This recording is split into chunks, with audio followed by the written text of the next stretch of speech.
time to study for it. All the while, you're trying to frantically get together all the different types of information that you need for this exam.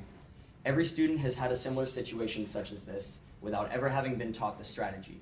The strategy I'm talking about is procrastination, the horrible, anxiety-producing, downward spiral of despair we all know and love, yet we've all done it before. Why is this? Why do we leave assignments that need to be done for the last minute? George A. Akerlof in Procrastination and Obedience puts it eloquently, saying that procrastination occurs when present costs are unduly salient in comparison with future costs. A study in academic procrastination, frequency and cognitive behavior correlates, talked about the 342 college students that they reported on, and how they were assessed based on two factors that affected how often they would procrastinate: the fear of failure and the aversiveness of the task at hand. A second study in the Journal of Research and Personality, Clary H. Lay talked about how procrastination is positively related to measures of disorganization, but independent of need achievement and self-esteem. And what this means is that based on higher scores on these scales, the people that were reported on were more likely to leave their tasks to be finished after the deadline that had been presented. A third study, Procrastination, Deadlines, and Performance, Self-Control by Pre-Commitment, talked about the outlier procrastinators, the people and students that would set self-deadlines for their own assignments. What the report was studying was whether these self-deadlines gave the students enough time to finish their assignments to their maximum potential. Procrastination is a lot like punching yourself in the face. Now hear me out on this. Everybody hold your hand out in front of you. Now, if it's slowly approaching you and you can see it, you could get out of the way, as long as you saw it coming. Now, put it back to its original position. Close your eyes. Now bring your fist as close to your face as possible without touching it. Now open your eyes. This is exactly what you're doing to yourself by procrastinating for certain assignments. The main point is that distracting yourself from the work that needs to be done only hurts yourself, and there are plenty of ways that you can avoid it. So how do we fix this? Well, as I'm sure comes as a shock to most of my audience, by getting to work immediately and not leaving things for the last minute is the best way to remedy this problem. By doing this, you can eliminate stress, you can have a higher chance at increasing your grades, and you can avoid most of the problems that are brought about by procrastinating. I'm lucky enough to not be afflicted with any type of overwhelming anxiety or nervousness, but I've talked to plenty of people, most of my friends, who are constantly battling with their assignments, whether it's getting in the assignment on time or worrying about whether all the work that they've done is actually going to be worth it and get the grade that they want. They're constantly stressing out about it. So what I tell them is the same I tell everybody. Working in a calm and organized fashion is one of the best ways that you can reduce stress pertaining to college work.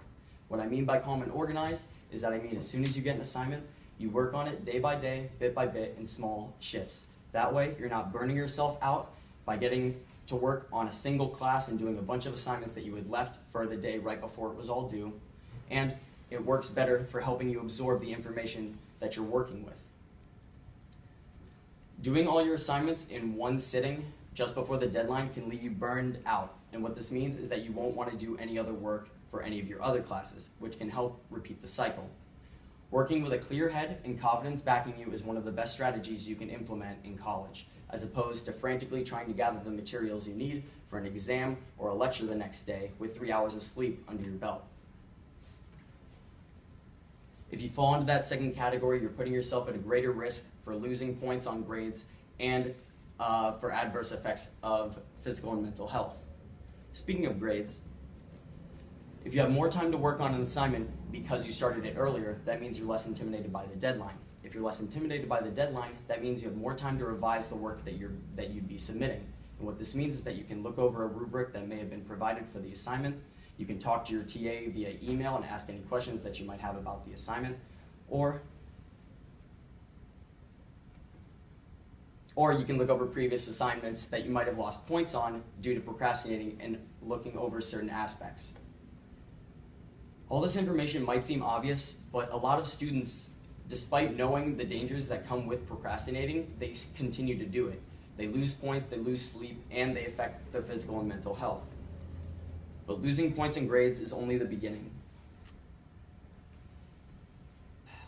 Negative self-destructive emotions, such as disappointment with grades that you may receive back, or self-loathing because you waited till the last minute, can potentially harm you. In psychological science, the longitudinal study of procrastination, performance, stress, and health, procrastination is linked to multiple adverse mental health variables such as depression, low self-esteem, and anxiety. Those suffering from these types of emotions can potentially lash out at those who might be trying to help them. A friend who's trying to reach out and help someone with their study habits or just lend a helping hand might be attacked by the procrastinator.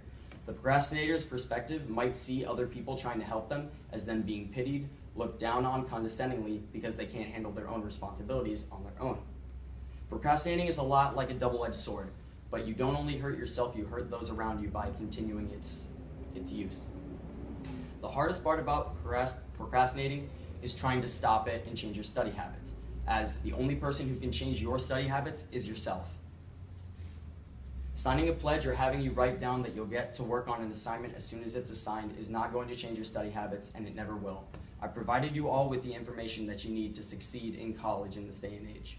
I've warned you about anxiety, how avoiding procrastination can help with your understanding of knowledge that you're presented in your classes, and the dangers of continuing to procrastinate.